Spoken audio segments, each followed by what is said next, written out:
வடக்கு ஆதார வைத்தியசாலையுடைய சீருடை சம்பந்தமான பிரச்சனையிலே அதற்கான தீர்வாக அந்த 9 சுகாதார உதவியாளர்களையும் இடமாற்றம் செய்வது என்று சொல்லி அரசாங்கம் முடிவெடுத்திருக்கிறாங்க. இது அரசாங்கம் எடுத்துள்ள மனசாட்சிக்கு விரோதமான மிக மோசமான வரலாற்று ரீதியான மிக பிழையான ஒரு முடிவினை அரசாங்கம் எடுத்திருக்கிறது என்பதனை நாங்கள் கூறிக்கொள்ள விரும்புகிறோம். அதுக்கான காரணம் என்னவென்று சொன்னால், கடந்த ஆட்சி காலங்களின் போது வந்த எல்லா அரசாங்கங்களும் சிறுபான்மை சமூகங்களுக்கு எதிரான அல்லது அதற்கு விரோதமான போக்குகளை முடிவுகளை தான் எடுத்திருக்கிறார்கள். அது நீங்கள் 83 கலவரத்திலே தமிழ் மக்களுக்கு எதிரான போக்காக இருக்கட்டும், யுத்தத்தின் போது தமிழ் முஸ்லிம் மக்களுக்கு எதிரான போக்காக இருக்கட்டும், அதன் பிறகு தர்கா நகர் கலவரமாக இருக்கட்டும், இந்த திகன கலவரமாக இருக்கட்டும், பலவந்தமான ஜனாசா இருப்பாக இருக்கட்டும், எல்லா அரசாங்கங்களும் பாரபட்சமின்றி ஏதாவது ஒரு சிறுபான்மை சமூகம் சம்பந்தமாக அதற்கு எதிரான போக்குகளை தான் எடுத்திருக்கிறார்கள். அவ்வாறு நடைபெற்ற விடயங்களிலே பாதிக்கப்பட்ட சமூகங்கள் விரக்தி அடைந்துதான் இந்த அரசாங்கத்திற்கு 2024 தேசிய மக்கள் சக்தி அரசாங்கத்திற்கு அவர்கள் மீது நம்பிக்கை வைத்து தங்களுடைய ஆதரவினை தெரிவித்திருந்தார்கள். குறிப்பாக முஸ்லிம் சமூகம் முழுமூச்சாக இந்த அரசாங்கத்திற்கு ஆதரவளித்தார்கள். நீங்கள் கிழக்கு மாகாணத்தை எடுத்துக்கொண்டால், கிழக்கு மாகாணத்திலே வரலாற்று ரீதியாக இவ்வாறு முன்னெப்போதும் இல்லாத வகையிலே மக்கள் விடுதலை முன்னணிக்கும் இந்த தேசிய மக்கள் சக்திக்கும் கிழக்கு மாகாண முஸ்லிம்களும் ஏனைய பிரதேசங்களில் உள்ள முஸ்லிம்களும் வாக்களித்தார்கள்.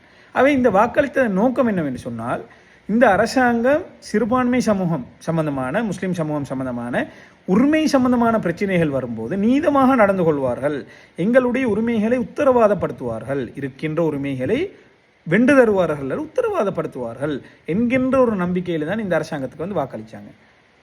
இந்த இடத்தில் இந்த கல்முனை வடக்கு ஆதார வைத்தியசாலையினுடைய பிரச்சனை சம்பந்தமாக சமூக நீதி கட்சி மட்டுமல்ல, ஏனைய சட்டத்தரணிகள், ஏனைய கட்சியுடைய அரசியல் பிரமுகர்கள், அதே போன்ற எழுத்தாளர்கள், ஊடகவியலாளர்கள், இந்த வைத்தியத்துறையை சேர்ந்தவர்கள், இந்த சமூக வலைதளங்களை பிரயோசனமாக பயன்படுத்தி இது சம்பந்தமாக பேசியும் எழுதியும் இதை விவாத பொருளாக மாற்றி இதற்கு நீதி பெற்றுக் கொடுக்கப்பட வேண்டும் என்று போராடியவர்கள். குறிப்பாக இந்த இடத்திலே கூறிக்கொள்ள வேண்டும், தமிழ் சமூகத்தை சேர்ந்த நிறைய சகோதரர்கள் இந்த விடயத்திலே இந்த சகோதரிகளுக்கு நீதி வழங்கப்பட வேண்டும், அவர்கள் தங்களுக்குரிய உரிமைகளை தான் கேட்கிறார்கள், அரசியல் அமைப்பிலே இது உத்தரவாதப்படுத்தப்பட்டுள்ள அடிப்படை உரிமை.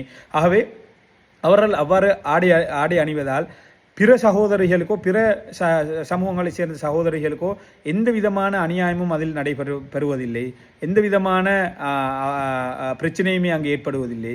அதே போன்று இந்த அவர்களுடைய பணியினை செய்து கொண்டு போகும்போது அதற்கும் எந்த தடையுமே அதனால் தடங்கள் ஏற்படுவதில்லை. ஆகவே இவர்களுக்கு அந்த உரிமை வழங்கப்பட வேண்டும் என்று சொல்லி நீதமாக போராடிய அனைத்து தமிழ் சகோதரர்களுக்கும் நான் இந்த இடத்திலே நன்றிகளை தெரிவித்துக் கொள்வதோடு, இந்த மாதிரி சமூக நீதி கட்சி உட்பட இந்த அனைத்து செயற்பாட்டாளர்களும் இந்த இடத்திலே அரசாங்கத்திடம் கேட்டுக்கொண்டது, நீங்க முஸ்லிம் சமூகத்தை பக்கத்தை எடுங்க, பக்கச்சார்பாக நடந்து கொள்ளுங்க என்பதல்ல.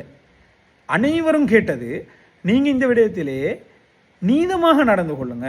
அப்ப நீதமாக நடந்து கொள்றா என்னண்டா, இவ்வாறான ஒரு பிரச்சனை வார நேரம் குறிப்பாக சுகாதார அமைச்சர் தனக்கு இது சம்பந்தமாக எதுவுமே தெரியாது, முறைப்பாடு எனக்கு எதுவும் கிடைக்கப்பெறவில்லை, முறைப்பாடு கிடைத்தா தான் இது சம்பந்தமாக விசாரணையை மேற்கொள்ள முடியும் என்று கூறிய அந்த சுகாதார அமைச்சருக்கு அடுத்த நாளே நாங்கள் இவர்களுடைய உத்தியோகபூர்வ முறைப்பாட்டினை நாங்கள் கொண்டு போய் கையளித்தும், இது குறித்த விசாரணையை நீங்கள் ஆரம்பியுங்கள் என்று சொல்லி நாங்கள் கேட்டும், இது சம்பந்தமான எந்த முறையான விசாரணையை மேற்கொள்ளாமல், 2 தரப்பினையுடைய நியாயங்களையோ அல்லது 2 தரப்பினை விசாரிக்காமல், நீங்கள் விசாரித்தால் என்ன செய்யலாம், 2 தரப்பு இருக்கிறது, இந்த பாதிக்கப்பட்ட இந்த இந்த இந்த சகோதரிகள் சம்பந்தமாக நீங்கள் அவர்களுடைய தரப்பையும் கேட்டு, நீங்கள் நிர்வாகத்தினுடைய கருத்தையும் கேட்டு, முடிவில் இதில் அவர்கள் பாதிக்கப்பட்டு இருக்கிறார்கள் என்று வரும்போது நீங்கள் அந்த இடத்திலே அவர்களுக்கான நீதினை செலுத்தி இருக்கலாம். ஆனால் எந்த விசாரணையுமே இல்லாமல் அரசாங்கம் தான் தோன்றித்தனமாக இந்த பிரச்சனையை பேலன்ஸ் பண்ணுவதற்காக இந்த இடமாற்றத்தை முடிவாக எடுத்துள்ளது. இங்கே நீங்கள் செய்திருக்க வேண்டிய வேலை இந்த சமூகங்களை பேலன்ஸ் பண்ணுவதல்ல, நீங்கள் நீதமாக நடந்து கொண்டிருக்க வேண்டும், உங்களிடம் எதிர்பார்த்து நீதமாக நீங்கள் நடந்து கொள்ள வேண்டும் என்பதனை தான். ஆகவே நாங்கள் சமூக நீதி கட்சி என்ற வகையிலே இந்த அரசாங்கத்தினுடைய நல்ல பல விடயங்களுக்கு நாங்கள் எங்களுடைய ஆதரவினை வழங்கி வருகிறோம். அதில் எந்த மாற்று கருத்துமே இல்லை. எங்களை பொறுத்தவரையில் ஒப்பீட்டளவில் மற்ற எல்லா விடயங்களிலுமே ஏனைய கட்சிகளை நினைக்கிறேன், இந்த பொதுமக்களும் கூட இதில் அவர்களுடைய கருத்தும் அவ்வாறு தான் இருக்கும். ஏனைய கட்சிகளோடு ஒப்பிடும்போது பல நல்ல விடயங்களை அவர்கள் செய்து வருகிறார்கள். ஆகவே ஊழலை ஒப்பீட்டளவிலே ஊழலை ஒழிக்க வேண்டும் என்று அவர்கள் செயற்படுகிறார்கள். ஏனைய அரசாங்கங்கள் வந்து தங்களுடைய 5 வருடங்களிலுமே எவ்வாறாவது தங்களுடைய பொக்கற்றலை எப்படி நிரப்புவது என்றுதான் குறியாக இருப்பார்கள். ஒப்பீட்டளவிலே இந்த அரசாங்கம் அவ்வாறு செயற்படவில்லை. இந்த அரசாங்கம் ஒப்பீட்டளவிலே ஊழலை ஒழித்து இந்த பொருளாதார ரீதியாக இந்த நாட்டை கட்டியெழுப்ப வேண்டும் என்று முயற்சிக்கிறார்கள். அதுக்கு நாங்கள் எங்களுடைய அனைத்து ஆதரவினையும் வழங்குகிறோம். பொதுமக்களும் அதற்கான ஆதரவை வழங்கி வருகிறார்கள். முஸ்லிம் சமூகமும் அதற்குரிய ஆதரவை வழங்கி வருகிறது. ஆனால் அதுக்கும் கூட காரணம் நீங்கள் மனசாட்சிக்கு அமைவாகத்தான் நாங்கள் அந்த ஆதரவையும் வழங்குகிறோம். ஏனென்றால் நீங்கள் சரியாக செய்யும் போது மனசாட்சிக்கு விரோதமாக எங்களுக்கு அதற்கு எதிராக செயற்பட முடியாது. நாங்கள் எங்களுடைய ஆதரவை வழங்குகிறோம். ஆனால் இந்த விடயத்திலே நீங்கள் மனசாட்சிக்கு விரோதமாக செயற்படும் போது நாங்கள் அதற்கு எங்களுடைய எதிர்ப்பை தெரிவிக்க வேண்டிய கடமை எங்களுக்கு இருக்கிறது. நீங்கள் மனசாட்சிக்கு விரோதமாக செயற்படுகிறீர்கள் என்பதை சுட்டிக்காட்ட வேண்டிய தேவை இருக்கிறது. ஆகவே இது நீங்கள் வரலாற்று ரீதியாக எடுத்த பிழையான முடிவு. நீங்கள் இந்த இடத்துல எடுத்திருக்க வேண்டிய முடிவு பணியிடம் இடமாற்றுவதல்ல. நீங்கள் இதில் உறுதியாக இருந்து விசாரணை முன்கொண்டு சென்று இவர்களுக்கான நீதியினை பெற்று கொடுத்திருக்க வேண்டும். நீங்கள் இவ்வாறு இடம் மாற்றுவது என்று சொன்னால் ஏனைய அரசாங்கங்களுக்கும் இந்த விடயத்திலே ஏனைய அரசாங்கங்களுக்கும் உங்களுக்கும் என்ன வித்தியாசம்? ஏனைய அரசாங்கம் இதே விடயத்தை தான் செய்தது. அதாவது ஏதாவது ஒரு பிரச்சனை வந்தால் நீங்கள் முஸ்லீம் ஒரு வைத்தியசாலையிலே வேலை செய்யுங்கள். அது எவ்வாறு உரிமையை பெற்றுக் கொடுத்த விடயமாக மாறும்? அதல்ல அதுக்கான தீர்வு. அரசியலமைப்பு கூறுகிறதுன்னு சொன்னால் அரசியலமைப்பு சமமான வாய்ப்பையும் மத கலாச்சார ரீதியான அடிப்படை உரிமைகளையும் உத்தரவாதப்படுத்துகிறதுன்னு சொன்னால் அரசியலமைப்பை மீறி செயற்படுவதற்கு நீங்கள் யார்? நீங்கள் அல்ல. எந்த ஆட்சி வந்தாலுமே அதற்கு எதிராக செயற்பட முடியாது. நானும் செயற்பட முடியாது. நாங்கள் யாருமே செயற்பட முடியாது.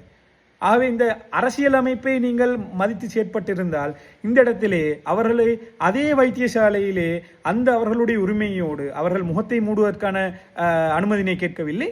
அவர்களுடைய தலையினை மறுத்து காட்சட்டை அணிந்து அவர்களுடைய கலாச்சார மத நம்பிக்கைகளுக்கு அடிப்படை அமைவாகத்தான் அதே போன்று வேறு எந்த சகோதரிகளுக்கோ அல்லது தன்னுடைய பணியிற்கோ எந்த குந்தகமும் எந்த தடங்களும் இல்லாமல் அணியக்கூடிய ஆடைகளைத்தான் அவர்கள் மேலதிக ஆடைகளைத்தான் கேட்கிறார்கள்.